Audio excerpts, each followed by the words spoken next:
Comédienne prometteuse, talentueuse, fille de et célèbre dès son adolescence.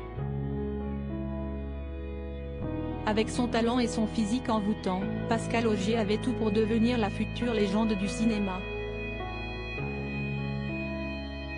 Figure du cinéma d'auteur au début des années 80, la jeune femme avait déjà été repérée par plusieurs réalisateurs et était déjà bien intégrée dans la nouvelle génération du cinéma français. Un peu trop peut-être, puisque si est son goût pour la fête et les sorties qui a fini par la perdre.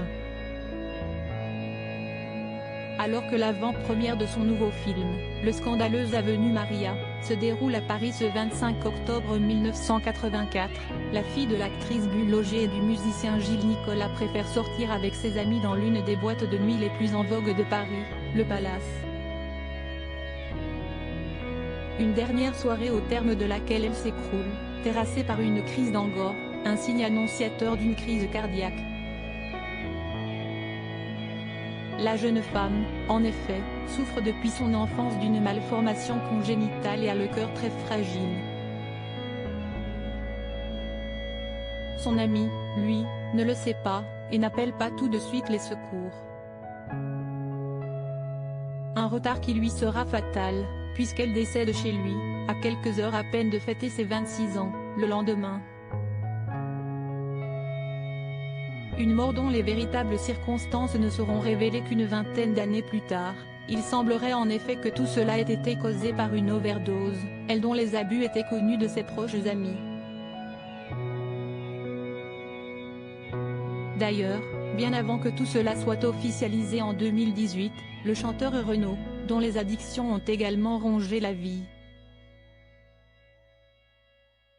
avait fait une allusion à la jeune femme dans sa chanson Petite Conne, parlant déjà de drogue et de charogne de dealer.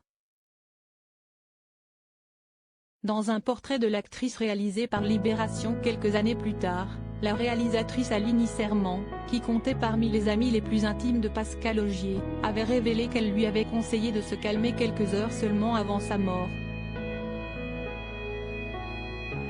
Elle était très fatiguée et j'insistais pour qu'elle lève le pied. Nous avions eu cette même conversation quelques jours avant, mais elle n'avait pu s'échapper de ce bonheur énorme qu'elle était en train de vivre.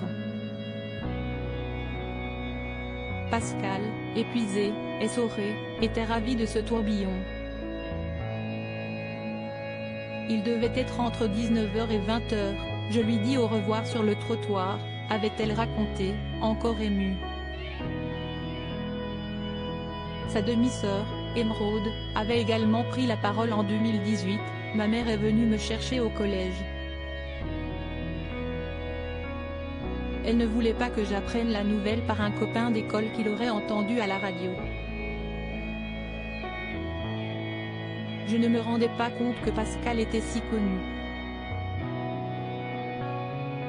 Pour moi, c'était juste ma grande sœur, une fille normale avec une vie un peu dingue. Une vie un peu dingue qui a fini par causer sa perte, mais qui lui laisse l'image d'une icône éternelle, que rien ne viendra jamais lui enlever.